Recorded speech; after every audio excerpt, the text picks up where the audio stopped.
Water main break is causing several issues in Portland tonight. A boil water order is in effect for a large portion of the city right now. Our Marissa Bodner is live in Portland with more on exactly who needs to be boiling their water tonight and why. Marissa?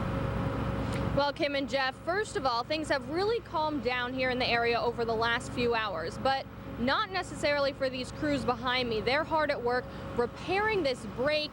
We did see them lay a new pipe over the last hour. The old pipe, the Portland Water District tells us, was a 1912 cast iron main, so over 100 years old.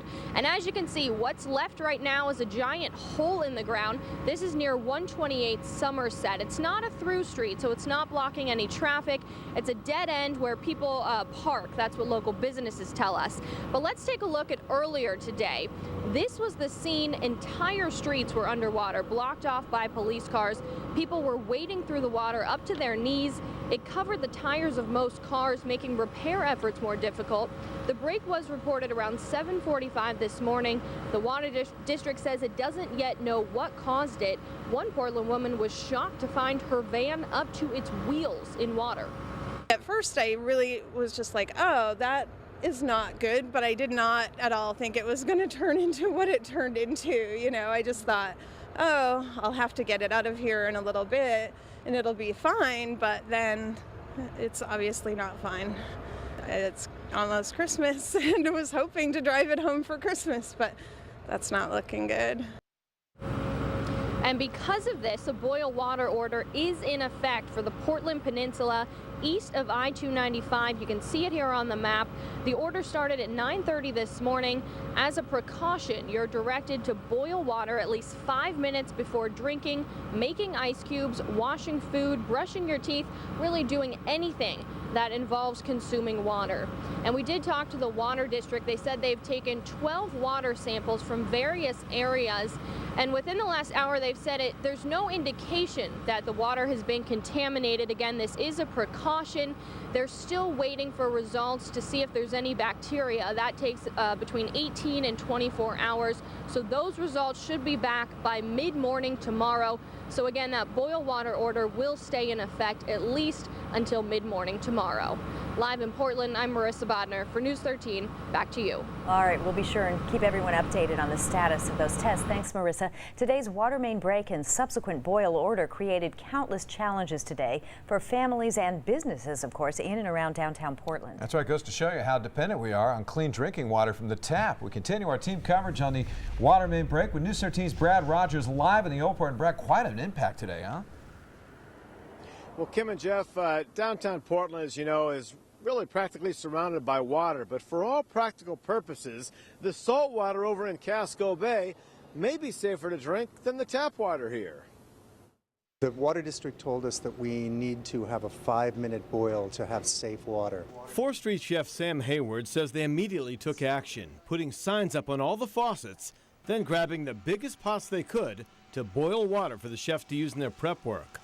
He wasn't even sure if they could serve coffee and espresso to his guests tonight. Think about all the systems that use water that comes in from the Water District, including the soda machine, the dishwasher, the coffee machine, the espresso machine. It goes on and on. So those are things that we have to work around a little bit. The boil order didn't stop Coffee by Design from serving up hot coffee. We are fortunate that our brewing equipment takes care of a lot of the problem for us. So we have brewers that go over 200 degrees, and we have our espresso machine that's over 200 degrees. E. coli dies at 158. Restaurants weren't the only ones impacted by the water main break and boil order. The Portland Harbor Hotel advised its guests and provided them with bottled water. Maine Med made certain no one drank from the hospital's drinking fountains, and all employees use a special disinfectant after washing their hands. World Gym shut down water fountains and showers as well. Then I went into the sauna for a while and got a good sweat going, and then they were roping off the showers. Couldn't take a shower. No. The 4 public schools on Portland's peninsula were also impacted. No drinking fountains. Yeah, they put like a black plastic bag over it so you wouldn't drink over it. And no school at the 2 nearby elementary schools. Administrators at the middle school and Portland High School dismissed kids early. They told us around 11, and they just said that everybody would be leaving after second lunch, which ends at noon. Well, a number of the hotels and restaurants were making runs to buy bottled water, canned soft drinks, and also ice as well. So if the stores are missing some of those items, that's why. Reporting live in the Old Port, Brad Rogers, News 13. And I know everyone here looking forward to getting their tap water back. I'm sure. All right. Thank you, Brad. Well, as one storm pulls out, another one is winding up. More heavy rain and snow for some is on tap for Friday. Charlie LaPresti joins us now with more on the storm. Charlie? That's right, Kim. A very stormy weather pattern is underway. The good news, we get one break, and that break will be tomorrow. It looks to be a mostly sunny one before more heavy rain arrives on Friday. Let's take a look at tonight's satellite radar composite. Areas to the north are still getting some light snow, northern and eastern parts of Maine. How about the snow in Franklin County? Look at Sugarloaf, 26 to 32 inches. Same in Saddleback, close to 30 inches of snow there. This is a total over the last 4 days. Andover reporting close to 20 inches. Rangeley officially about 19 inches there. Sunday Rivers reporting 14. The folks up at Wildcat are reporting close to 2 feet of snow there in Coos County. All right, let's talk temps for a moment. We're above freezing for most towns. Lows tonight will settle in the 20s, though. We have a lot of wet surfaces. Look out for a little black ice late tonight and early tomorrow. Thursday looks nice. A nice day for a change. Friday looks to be a wet day. Wet and windy. Gusts could be over 40 miles per hour on Friday. And many towns will actually start with a little bit of snow or wintry mix. Coming up, I'll nail down the timing. I'll let you know who will get more snow in the 7-day forecast. And, of course, the 7-day takes us right into Christmas. I'll see you in a few minutes. All right. See you then, Charlie. Days after the massacre at Sandy Hook Elementary School in Connecticut, President Barack Obama is calling on the vice president to lead the search for new gun policies. In a White House briefing today, President Obama said the task force will have one specific mission: to pull together real reforms and to report back to him with a set of concrete proposals by January. The president says Mr. Joe Biden will work with several federal agencies and outside experts to stop criminals and the mentally ill from having access to guns. But the fact that this problem is complex can no longer be an excuse for doing nothing. The fact that we can't prevent every act of violence doesn't mean we can't steadily reduce the violence. The president says as soon as he receives those proposals, he plans to push them through without delay.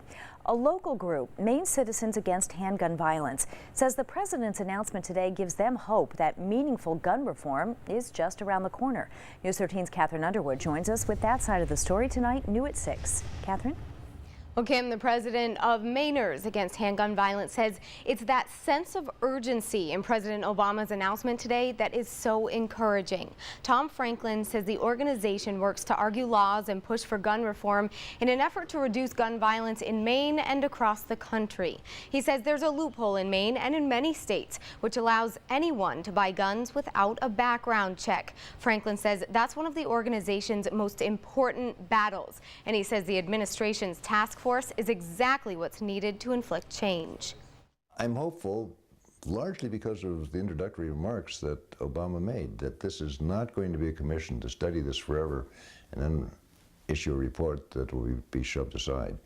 This committee is reporting back next month, and that's exactly what it should do. This is not rocket science.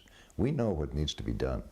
Yes, it's complicated in some respects, but the complexity really is around the edges. The central improvements to be made are really very clear and very simple.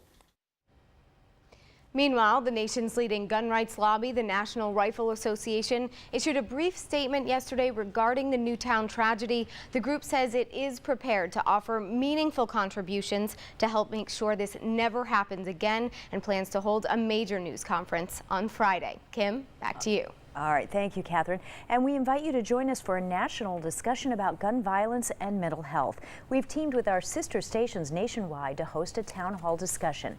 It will take place Thursday night at 7 p.m. You can submit your questions for the panelists involved in our discussion by using the hashtag National Town Hall on Twitter, and you can also email us your questions at tvmail@wgme.com. The entire event will air live on our website at wgme.com. Well, the former state prosecutor who spent weeks as a fugitive on the run now has a court date set in Maine. That's right, authorities caught up with Cameron in New Mexico about 2 weeks after they say he cut off his monitoring bracelet and took off from central Maine. The now 50-year-old is due in a Portland courtroom in January for a bond hearing. James Cameron served 6 months and was out on bail awaiting an appeal when he ran. The search for two Maine fishermen missing off the coast of Massachusetts continues tonight. The Coast Guard says it found a lifeboat belonging to the Foxy Lady 2 in a marshy area of the Saugus River. That's along the Massachusetts coast. There is still no sign of the 45-foot scalloping boat or its two-man crew from Deer Isle. The fishing boat, based out of Gloucester, Massachusetts, was reported missing Saturday. The Coast Guard says it did not receive a distress signal from the boat. Now, your Weather Authority forecast with Charlie DePresti. Hi, welcome back, everyone. Today's sort of a transition day. One storm system's moving out, another storm system is getting ready to move on deck, and that one arrives on Friday. We'll enjoy a little break tomorrow, though. Doppler HD is still picking up on some steady snowfall over northern parts of the state, even a few fingers of snow showers still lingering through Oxford County, even portions of York County and Cumberland County. Let's zoom in on some of those right now.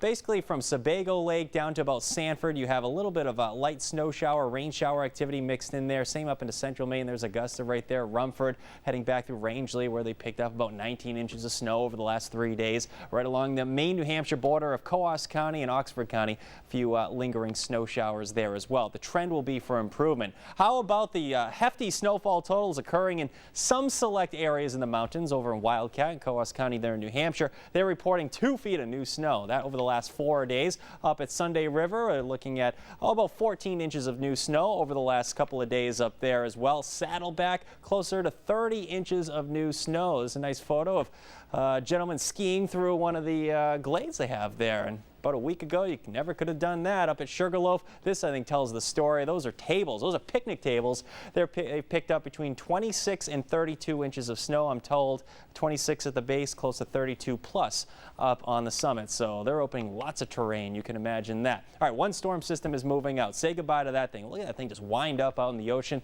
There's that trailing appendage I was telling you about yesterday. That's that little inverted surface trough. All its associated snow will move out. Our next storm system is on deck. It's that guy right there that will be taking a track too close to us to bring us a big snowstorm around here. So instead it tracks right up in a fashion like this. You get that counterclockwise rotation. It brings in a stiff easterly wind. It's just too warm to bring a lot of snow, so we're tracking heavy rain and strong wind. In fact, that will be the major difference with this Friday storm.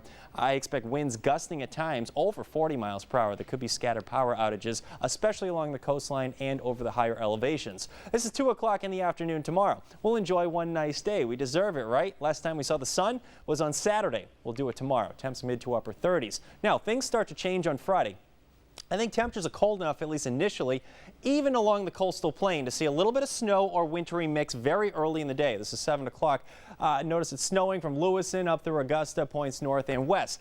As the warmer air invades, temps surge into the 40s and we transition over to plain old rain, and a heavy rain at that. It's going to come down like cats and dogs on Friday. This is 2 o'clock in the afternoon. Notice areas that picked up those hefty snowfall totals, 1, 2, 3 feet of snow. They're going to pick up more snow on Friday and Friday night. This storm system moves out on Saturday. Saturday looks okay if you have any outdoor plans. I think we're in pretty good shape. A mixture of sun and clouds. I still can't rule out a brief snow or rain shower to start out the weekend. Okay, snowfall. Now we're talking about Friday here. Through Friday, and it starts Friday, in fact, so there's a Friday night situation, a coating to 2 in the darker shade of blue, and it's mostly in this corridor here. You may see a brief coating before that change over to rain along the coastline here. But as you get up in elevation from Rangeley to Carrabassett Valley all the way down through the Presidential Range, probably about another 5 to 10 inches of snow on top of what you have right now. Rain heavy at times on Friday. It will become windy as well. Saturday a little bit better, partly sunny. Still can't rule out a rain or snow shower. Sunday looks nice. Monday looks okay. There may be a little disturbance that could bring some light snow or snow showers Monday night, Christmas Eve into Christmas Day. I think most of that should stay to our south though, but it bears watching, and we'll at least mention it in this 7-day forecast. I'm going to cross my fingers for that. I'm Thank you, crossing Charlie. too. That would be nice, wouldn't it?